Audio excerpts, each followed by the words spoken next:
Hello and welcome to TCSN. I'm Kate with the Shuttle table and I'm bringing you the news this week. Last Friday, the 13th, a terrible tragedy occurred in France. Nearly 129 people died and 1 American because of ISIS bombers, and a massacre at Concord Hall caused for there to be 80 more deaths. President Francis Holland stated, "When the terrorists are capable of doing such acts," he said, "they must know that they will face a France very determined." France is going through a really hard time. They need everyone's support to get through it. Could you imagine if you were one of the family members, or even you, having to run and hide for your life? To support Paris and its people, post a picture and use the hashtag #PrayForParis. Let's bring Paris out of the dark. If you could let thousands of refugees into America, give them a brighter future and a better life, wouldn't you do it? But what if some of them were potential terrorists?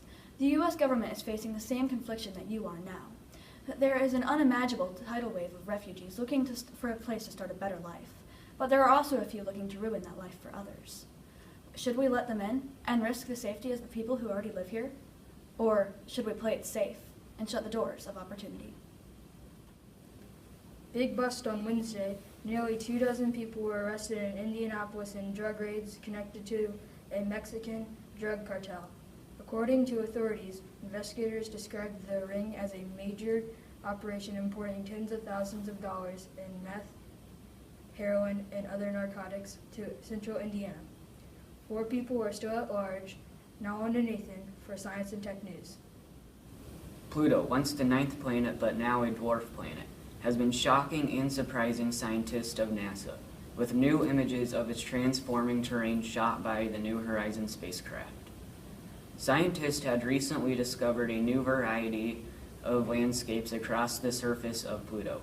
The New Horizons spacecraft has captured data showing Pluto's ongoing transformation.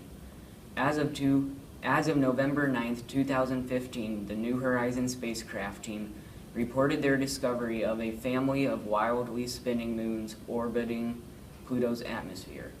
None of the scientists know why these moons are spinning so fast, but they hope to find out soon.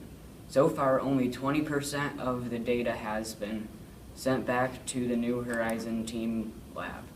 Many photos were taken, including a photo of a 320-kilometer long crack named Vigil Fossa, which is twice as deep as the Grand Canyon.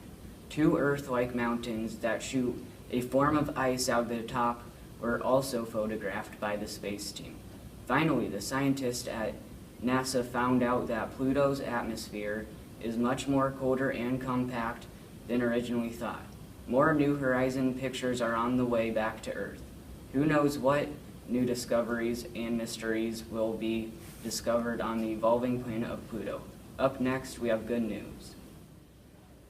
Our good news this week comes from the medical world. It was a historical medical breakthrough in Canada this month that gave doctors an effective new way to treat diseases of the brain, including cancer, Alzheimer's, and Parkinson's. And a persistent obstacle to treating brain disorders and tumors has been the difficulty in delivering drugs to that location. And so there's a natural barrier wrapped around the tiny blood vessels in the brain meant to keep toxins out, and the problem is that the blood-brain barrier also prevents drugs in the bloodstream from leaving capillaries and getting into the brain until now, because doctors in Toronto became the first to penetrate it, the blood-brain barrier, and they used ultrasound waves and vibrating microbubbles, which allowed life-saving drugs to pass through, and their new process allowed them to treat a woman's terminal brain cancer, and it's supposed to revolutionize the way we treat brain disease completely and give hope to patients who have none. That's all the news we have for you this week. Thanks for watching TCSN.